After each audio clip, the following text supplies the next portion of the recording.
Hello mga ka-gamer, this is Fabi at sa episode na to, pag-uusapan natin ang pagbura ni Banoob sa kanyang Ragnarok Eternal Love na account na worth 400k PHP.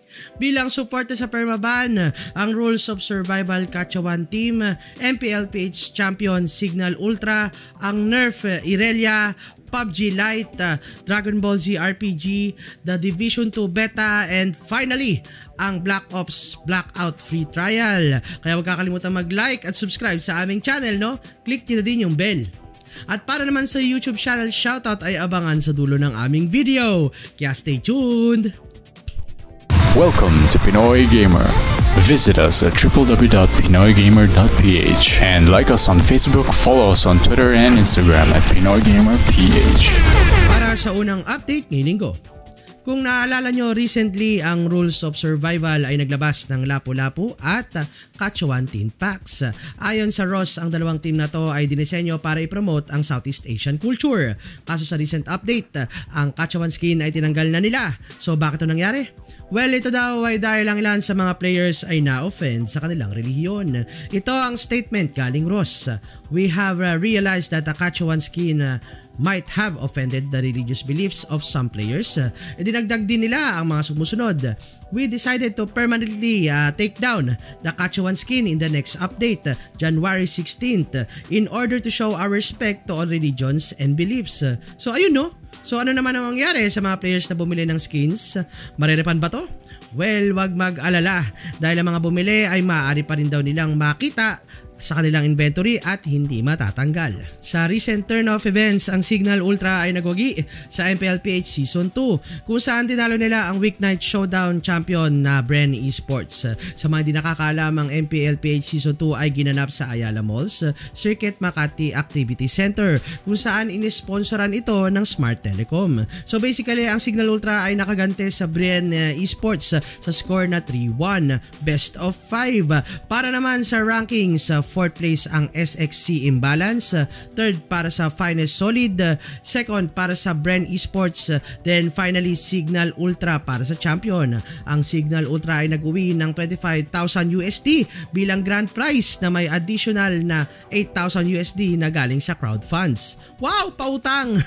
So again, congratulations to Signal Ultra. Nerf Irelia, isa sa pinaka-popular na complaint o meme sa League of Legends ay mukhang magkakatotoo na dahil sa recent PBE update ay nagkaroon ng napakalaking changes para sa champion na si Irelia.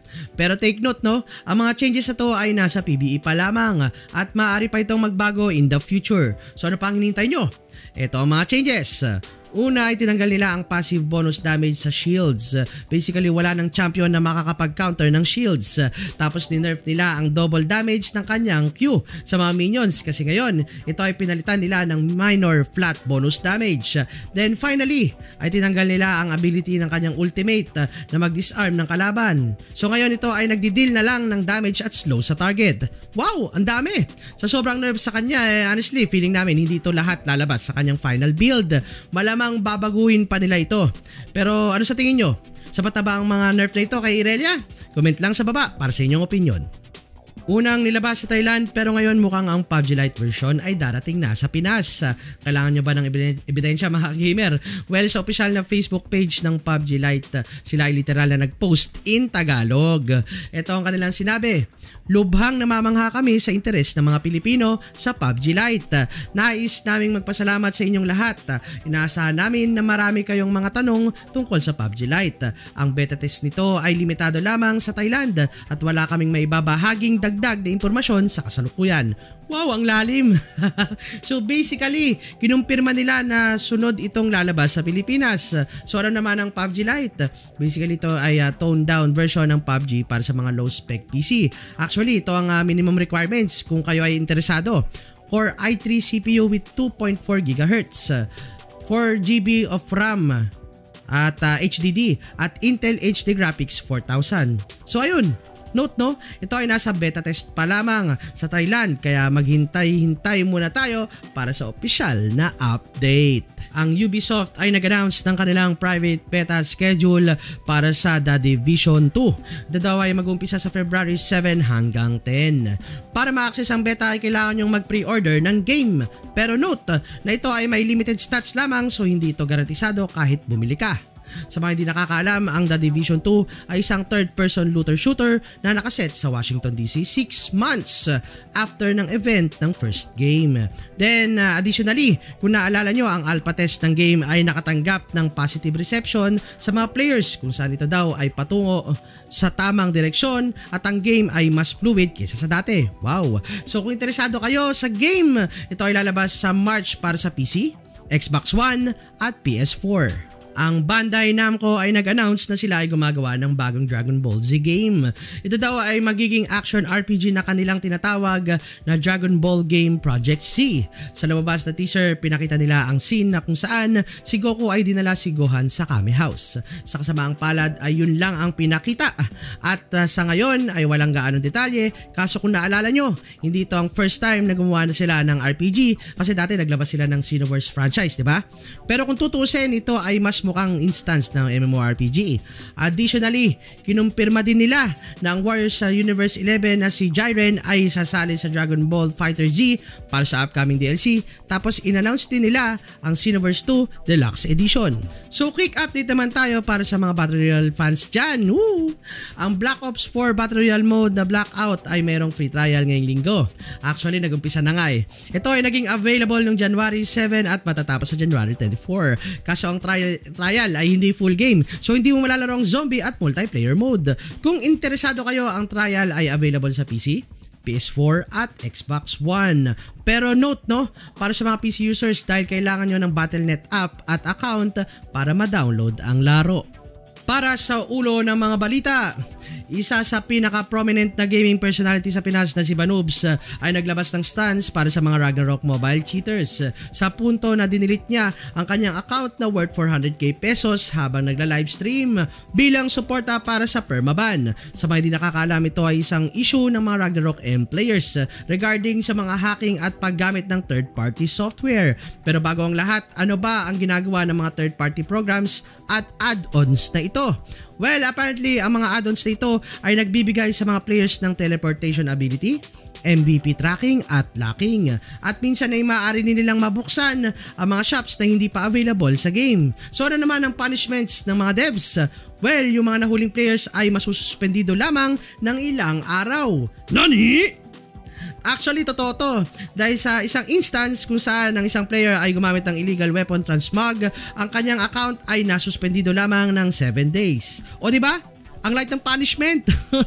So basically, nag-cheat ka na, suspendido ka lang ng ilang araw. Ano to, school lang mga tol? Pero pag bumili ka sa mga third-party vendors ay mababan ka.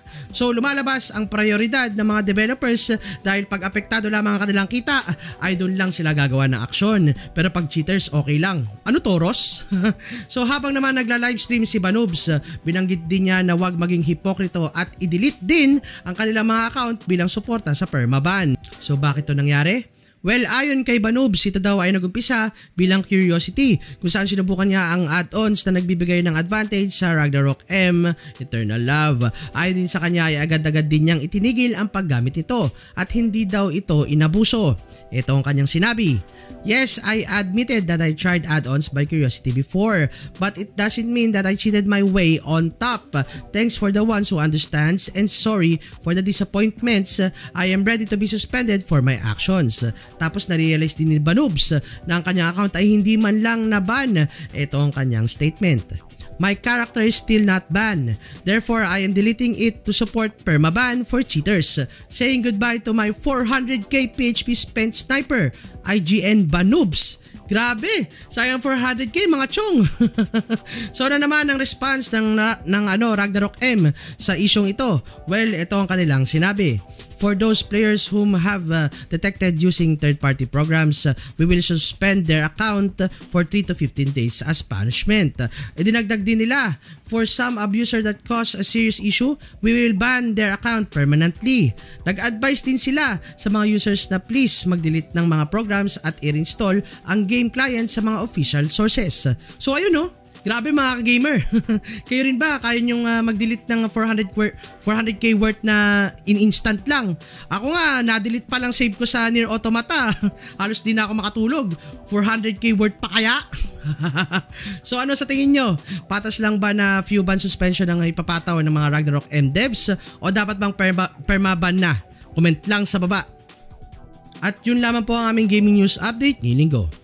Shoutout kay Rook, Warface and Black Squad, Mavi Reaction Vlogs, Arvin Milanyo, Jessica Capus Vlog, Patatas Gaming, John Dave Ebon, Gigi Whitey, Yato, Victor Mag J, Joseph Ralios, Matronix, Lily Ayanix, Mark AJ Gragasin, Loloy Coro at JM Perol. Salamat sa support at check nyo mga YouTube channel nila. At sa mga gusto magpa-shoutout, comment lang kayo sa baba ng Shoutout Pinoy Gamer. Salamat din sa aming mga Patreon sponsors na sila Paige Aliciana at Variant. Malaking tulong po kayo sa amin. At huwag kalimutang mag-subscribe sa aming YouTube channel at comment para laging updated sa mga balita tungkol sa gaming. Kung nagustuhan nyo ang aming video, click lamang ang like button.